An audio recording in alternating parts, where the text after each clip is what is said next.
I don't remember if I mentioned this here or not, but there was a point in my life when I got in trouble. This is before I was in full time pastoral ministry, but I actually got called into my supervisor's office and was scolded for being too joyful in the morning. I don't know. Did I ever tell you this story? Um, my supervisor and the assistant supervisor were there, and I looked at him and I said, "This is kind of unusual, but you also need to realize that this joy is who I am." So, question number 6 and question number 7 in the self evaluation section focuses on the ways that our joys influence others. And I want to look at that in today's edition of Transforming the World. I'm Pastor Greg, and I'll be back in a moment.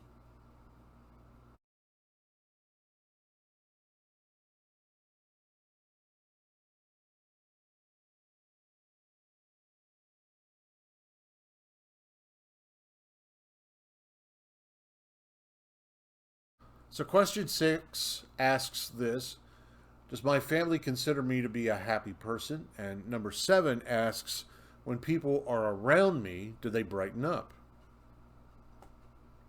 I guess that all depends on the time of the day, right?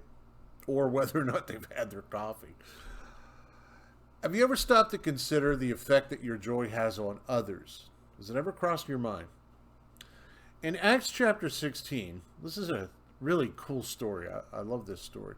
In Acts chapter 16, you've got Paul and Silas. Paul and Silas are in Philippi, in the town of Philippi, and they're sharing the gospel of Jesus Christ, and there's an event that unfolds that sort of turns the townsfolk against them, and this mob forms, and Paul and Silas are arrested and thrown in prison. Not necessarily the best place to be. They're not just in a jail cell, they're shackled to the wall. That kind of jail. Well, partway through the night, Paul and Silas, they start singing hymns praising the Lord, which catches the attention of the other prisoners.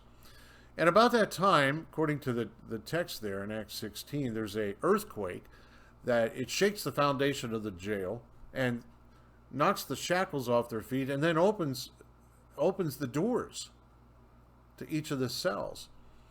And when the jailer wakes up, he's petrified, but he finds out that even though all the doors are open, no one has escaped. And there's Paul and Silas, singing praises to God, even though they are in prison. What I find to be so fascinating, that the joy in Paul and Silas had such a peaceful influence on the others that no one ran off. I find that interesting.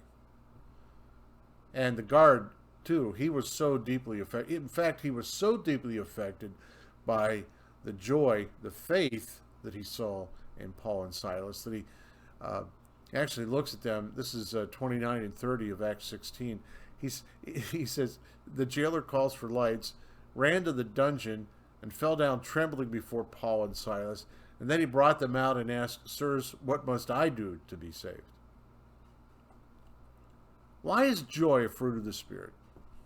Why is joy a fruit of the Spirit? Well, it surely makes our life a whole lot more enjoyable. To have joy in your hearts is, I tell you, that's one of the sweetest gifts that God can give us, that the Holy Spirit can give us. But it also, I would suggest to you that joy also confirms our testimony, confirms our witness. A Christian possesses something. The joy that a Christian possesses is something that the world just can't get a hold of. I mean, the world is grasping for joy, and it's fleeting. It runs through their fingers. They can never hold on to it. And then a person of the world looks at you Christian, with this joy that it's not based upon external circumstances. It's something that's birthed within you. And it's something that becomes contagious to those around you. And it confirms your testimony that Christ indeed can transform a life. So that joy that the Holy Spirit gives you is for your benefit, yes.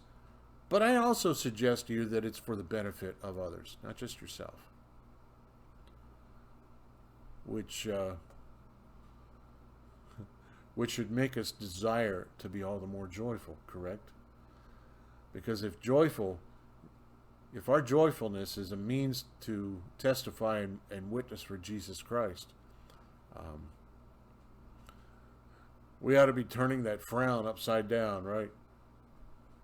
Okay, we'll continue to talk about joy tomorrow on Transforming the World. I'm Pastor Greg, and I'll talk to you then.